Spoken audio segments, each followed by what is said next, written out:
जब हमारे सामने कुर्सी पर कोई सफल आदमी बैठा होता है तब हम उसकी मुश्किलों की चर्चा इसलिए करते हैं क्योंकि ये जो लेंस के उस पार की दुनिया है, जहाँ लोग अपनी अपनी ज़िंदगी में जूझ रहे हैं, अपनी अपनी लड़ाइयाँ कर रहे हैं, वो हौसला ना हारें, क्योंकि उनको ये जो जीत है, जो नायक है, उनकी नाकामियों की, उनकी हार की कहानियाँ सुन के लगता है यार कोई बात नहीं, ये भी हारे पर उठ खड़े हुए। इंस्पिरेशन मिलता है। इंस्पिरेशन मिलता है। इसलिए मुझे बहुत ज़रूरी लगता है कि दुनिया के सब सफल व्यक्ति सबसे ज़्यादा अपनी असफलताओं पर बात करें।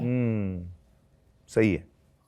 एक हमारी टीम का बड़ा जोर था कि आमिर से उनके को एक्टर्स पे बात की जाए, क्योंकि कई फिल्मों का ऐसा जिक्र आया कि आपके पास फिल्म आई जैसे बजरंगी भाईजान। हाँ हाँ हाँ। तो आपने कहा यार ये फिल्म अच्छी है पर ये सलमान से करवाओ। तो कई बार ऐसा हुआ जब आप बोल रहे हैं कि अच्छा है पर आप लोगों को डायरेक्ट कर रहे हैं कि इस तरफ चले जाओ, उस तरफ चले जाओ, ये अक्सर होता है? वो एक नहीं, अक्सर तो मैं लोगों को एडवाइस, अनसॉलिसिटेड एडवाइस देता नहीं हूँ, लेकिन उस वक्त कहानी सुन के मुझे ऐसा फौरन फील हुआ कि यार ये कहानी में मुझे सलमान नज़र आ रहा है। तो मैंने जो मेरी फीलिंग थी मैंने उनको बताई। राजेंद्र प्रसाद जी थे राइटर, तो उनसे कहा था मैंने कि यार मुझे इसमें सलमान नज़र आ रहा है, कहानी बहुत अच्छी है, इसमें मुझे सलमान नज़र आ रहा है। तो वो सलमान के पास नहीं गए, एक्चुअली वो गए थे कबीर खान के पास सब्जेक्ट लेके, फिर कबीर ने सलमान को सुनाई कहानी। तो मेरे कहने पे वो सलमान के पास गया, ऐसा भी कुछ नहीं है। हाँ। अच्छे दोस्त हैं आप दोनों? सलमान मेरे अच्छे दोस्त हैं। हाँ। और इस दोस्ती का सिलसिला शुरू हुआ वही 2001-2 वाले दौर में? सही कह रहे हैं आप, क्योंकि उस वक्त मैं जब अकेला बैठा रहता था, किसी से मिलता नहीं था, तो जैसे जूही आई थी मुझसे मिलने, वैसे सलमान भी मुझसे मिलने आए थे। और again he picked up a call and said क्या कर रहा है? अभी याद नहीं आ रहा है मुझे किस वजह से हुआ था, लेकिन मेरे घर पे आए थे वो खाने पे, और लंबी लंबी बातें हुई हमारी। और मैं ऐसे डिप्रेशन से गुजर रहा था, तो मैंने अपनी दिल की बातें ज़रा खुल के की उनके साथ। उन्होंने मुझे बहुत सारी बातें कही। तो एक तरह से हमारी बॉन्डिंग 2001-2002 के आसपास से शुरू हुई है एज फ्रेंड्स, सलमान और मेरी। और फिर वो ऑल्सो आई थिंक कि जब क्या हुआ उस दौरान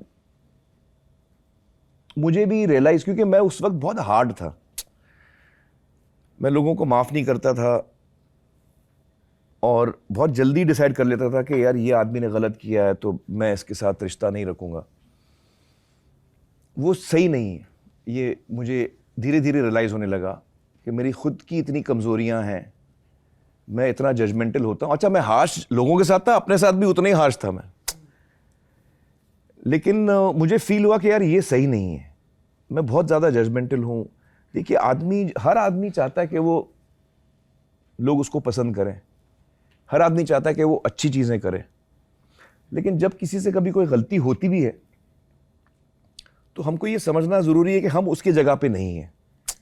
हम उसकी जगह होते तो हमको उस वक्त क्या फील होता, क्या मजबूरी थी उसकी कि उसने ये कदम उठाया जो जिससे मुझे चोट पहुंची है या मुझे दुख हुआ। हो सकता है उसकी कुछ मजबूरी हो, तो मैं अपने आप को ऐसे अभी समझाता हूं कि हो सकता है उसकी कुछ मजबूरी थी जो उसने वो किया।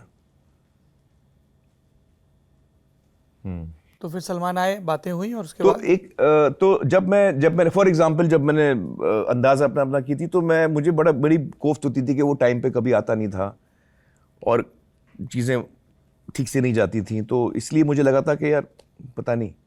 फिर जब मैं उसको मिला 2001-2002 में और हमारी बातें हुई, तो फिर मुझे लगा कि यार हम सब इंसान हैं, हम सब में कमज़ोरियाँ हैं, हम सब गलतियाँ करते हैं, हम कोशिश करते हैं कि अच्छी ज़िंदगी जिएं, बट कभी कभी हमसे चीज़ें हो जाती हैं, तो one should not be so judgemental. ये मुझे अपने आप को मैंने सीख दी।